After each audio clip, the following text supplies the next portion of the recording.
4D Minions, a cute and an evil one, acrylic nailer tutorial by Hotpinkzebrapolish. Hi guys, in today's video I'm going to be showing you a tutorial for Melody's absolute favorite friend, which is Bob. Or this is actually Stuart. Shh, but don't tell her, because it's Bob. She calls him Bob. You say Bob, don't you? Yeah, and you love Bob. Oh, I know, there's all sorts of stuff. But she is a big fan of Bob as soon as she met this guy, and I just thought it'd be really cute to do a little tutorial of a evil minion that you can pop off that acrylic piece, and then there is a painted, happy, cute little minion underneath. And this actually was a design that had been kind of in the back of my mind for a long time, and once she saw Bob and fell in love with him, I just knew that I had to do it. So I hope you guys like this tutorial as much as me and the Minion fanatic do, and don't forget to click subscribe to see all my future videos as well. I'm going to begin with an overlay of Cover Pink acrylic. The great thing with Cover Pink is that it is such a neutral background that, especially with a design that has so much going on like this one, it kind of just disappears and it doesn't distract you from it or make it even more complicated, I suppose you could say. So just add that. Before that Cover Pink is fully set, place a magnet in the center of the nail, just like so. Then encase the nail with a layer of clear acrylic, and depending on your Cover Pink application, you may not need to do the encasing, because Cover Pink itself is fairly strong, so you wouldn't necessarily need to do it just for the strength purpose. But if you think your nail isn't quite thick enough, a little bit of clear is a great way to fix your apex area. Then file the nail into shape with your E-file, making sure that you do file it so that the magnet does show through. So you'll know when the acrylic is all off the magnet. It'll make a little like a tinking noise with your E-file, if that makes sense. And so just make sure that the magnet is exposed. Then I'm going to tightly wrap the nail with some saran wrap and then pinch it underneath it with a pinching tool. So just that pinching tool will hold your plastic wrap tightly so that it isn't going to unravel as you're working on top of it. Add another magnet on top of the plastic wrap, so it goes nail, plastic, magnet. And then with purple acrylic, I'm going to start sculpting my evil minion.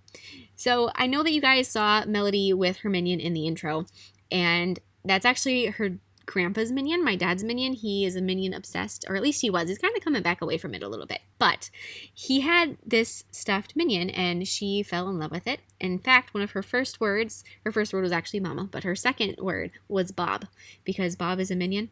And we're like, well, this is Bob. And she's like, oh, Bob. And she will say Bob over and over again. And she's like, I need Bob. And so it's just really cute. So she loves minions and it's adorable. But anyways, after you have that little kind of like a jelly bean shape for your minion's body, take a bead of lighter purple, like a lavender, really pastel color, and that same darker eggplanty purple for your minion's body. Blend that together for the crazy fuzzy hair. The other option you could do, and a different way that I was thinking about going and then I decided not to, would be to use some purple wool and use that for the hair. You can even take a piece of yarn, it wouldn't have to be wool, but even like acrylic yarn, and cut little snippets of it and unravel them to create the hair. That would be another way to go about it. I was doing this, and so all my crafty stuff is actually in Melody's room on top shelves, and she was asleep at night, and I was like, okay, I can either work on my nail or I can wait until tomorrow and do it this other way. And I was like, you know what, I'm in the zone, I'm gonna keep working on it. So I didn't do it that way, but that would be definitely an option. And if you guys do end up doing one with different kind of like a fuzzy fluff hair, I'd love to see it, because I think that would be amazing. But then you want to sculpt his pants with some black acrylic. So just do a little layer of black acrylic over his bottom. Hopefully somebody gets that Minion reference, because otherwise I would feel like a weirdo. But add his overalls on the bottom, and then add his little legs and his feet, and then add the little straps of his overalls like so. And then the other thing is with these minions is once they turn into this supercharged evil minion, their arms get really crazy long.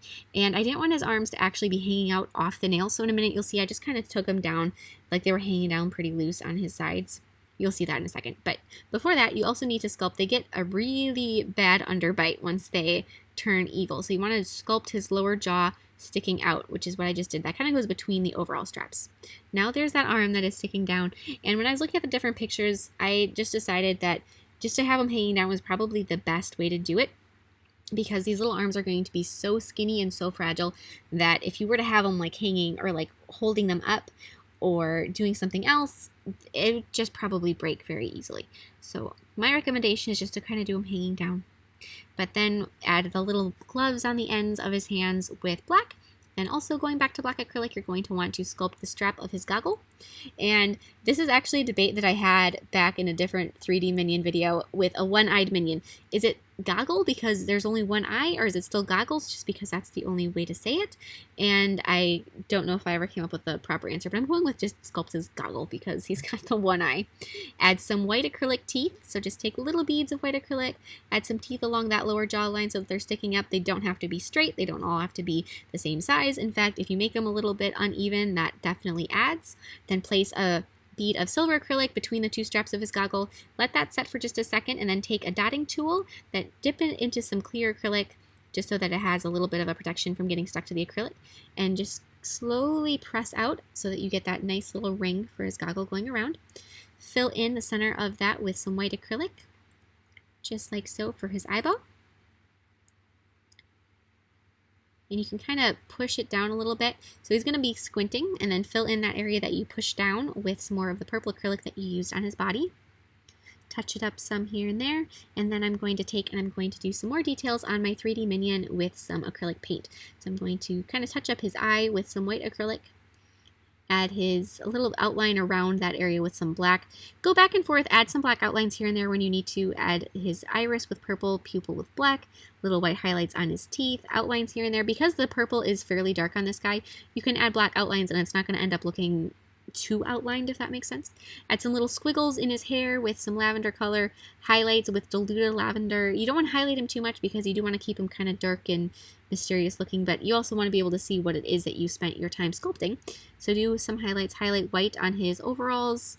Since they are that black, you want to do some white to make them show up a bit better.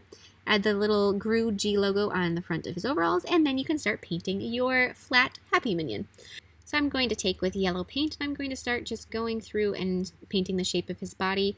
As you're doing this, I just added one layer quick, and then I started with the blue, and it wasn't quite opaque, so you may need to add a second coat, and it all depends on the type of paint that you're using.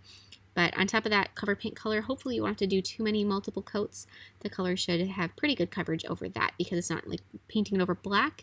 If you were to do a black nail and then add your minions on top of that, I would recommend doing a layer of white paint first so that your colors show up very well against it.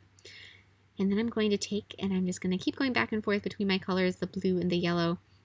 I knew that my yellow would require a couple coats, so I wanted to make sure that I started out with that so that I would have time to go back through and add a second coat without having to pause my painting. Add his arms and his little feet. Now this minion doesn't have nearly as long of arms. In fact, their arms are a bit comically short. And the one arm I painted just going down, and the other arm painted holding his overall strap.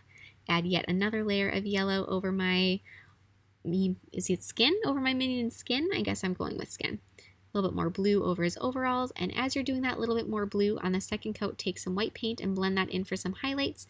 And you don't have to overblend it. It doesn't have to have a smooth finish to it. In fact, it can look a little bit streaky. It'll look like denim texture. With black, I'm going to be adding the strap of my goggle. And same thing, so on my minion on top, I had the goggle angle just a little bit to the side, like he's looking to the side. I'm going to do the same thing for the one underneath it, because I definitely want to have the impression that this minion is the one that turned into the other minion. Add a smile and some hair. And Melody's personal favorite are the one-eyed minions, seems to be, which I know Bob isn't a one-eyed minion, but she calls them all Bob. In fact, anything that's her favorite recently has been Bob. So she also has a lobster toy who is a personal favorite, who is also Bob. It's, yeah, started out where it's just minions. She does know that the minions are Bob, and she'll ask for Bob, but she also knows that if she loves it, it must be Bob. I'm trying to think of who she was calling Bob the other day. She was talking to Terrell's uncle, her daddy's uncle, and she was looking at him and she called him Bob, and he's like, nope, I'm Richard, and she looked at him, she was like, you're Bob. It was pretty cute.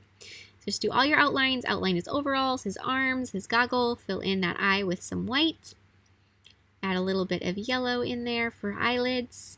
And it's really small, just inside that goggle. So if you don't want to do eyelids, you can skip them. But if you do have the space to do it, I would recommend it because it adds so much to it.